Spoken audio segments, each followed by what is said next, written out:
বন্ধুরা চলে এলাম। গুড মর্নিং সবাইকে। সবাই কেমন আছো গরমে? আশা করি ভালো আছো। আমিও খুব ভালো আছি বন্ধুরা। প্রচুর গরম পড়েছে। দেখো সকালটা আমি ঠাকুর পুজো নিয়ে শুরু করলাম। যেহেতু শাশুড়ি মা সমস্ত কাজ করে ফেলেছে ঘরের, আমি ভাবলাম পুজোটা করে ফেলি। এই দেখো এই পুজো হয়েছে আমাদের। এই রাধা কৃষ্ণ, দেখো কি সুন্দর। আশা করি তোমাদের ভালো লাগবে। আর এই যে দেখো, আর এটা সরস্বতী ঠাকুর। ওকে বন্ধুরা, এই পর্যন্তই। আশা করি তোমাদের ভালো লাগবে। ভালো লাগলে একটা লাইক দিও। টাটা। হাই বন্ধুরা, এই যে চলে এলাম। দেখো ছেলেকে খিচুড়ি খাওয়াচ্ছি। আমাদের সেন্টারের খিচুড়ি আর ডিম ভাজা ওর জন্য একটু করে দিয়েছি। আমাদের সেই ভিডিও ছেড়েছিলাম না আমি, আমাদের সেন্টার আছে এখানে, ওই সেন্টারের খিচুড়ি। আর দেখো ছেলে খাবে এখন। ছেলে ভাবছে ডিমটা বাবু ডিম কোথায়?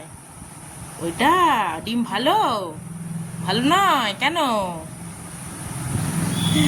দেখো বন্ধুরা, আর আমাদের তো এখানে সেন্টারে খিচুড়ি দেয় ভালো। এই খিচুড়িটা খেলে প্রচুর বাচ্চাদের প্রোটিন হয়। এই যে খাওয়াবো তাই খাওয়াই। আর যা গরম দেখো। ওকে বন্ধুরা, বাই। হাই বন্ধুরা, শুভ দুপুর।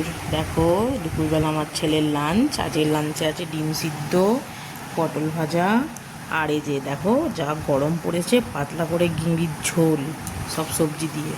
আর দেখো ছেলে খাচ্ছে, আগে ডিম সিদ্ধ তুলেছে। বাবু হাই করে দাও। হাই। হ্যাঁ ভালো ভালো না ও। ওকে বন্ধুরা, এই পর্যন্তই। টাটা।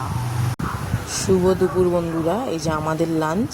এই যে ভাত গরম, তার সাথে পটল ভাজা, আর এটা সব সবজিতেই গিঁড়ির ঝোল, যেহেতু এত গরম পড়েছে তাই। আর এটা ডিমের কারি, তেল ঝাল করে করেছে একটু। আর আমার শাশুড়ি মা রান্না করেছে, তাই আজকে দুপুরে এতটাই মেনু। আর ছেলের লাঞ্চও আছে, আমি সব একসাথে ছাড়বো। তো আশা করি তোমাদের ভালো লাগবে। আর ভালো লাগলে একটা লাইক দিও। এই পর্যন্তই বন্ধুরা, টাটা।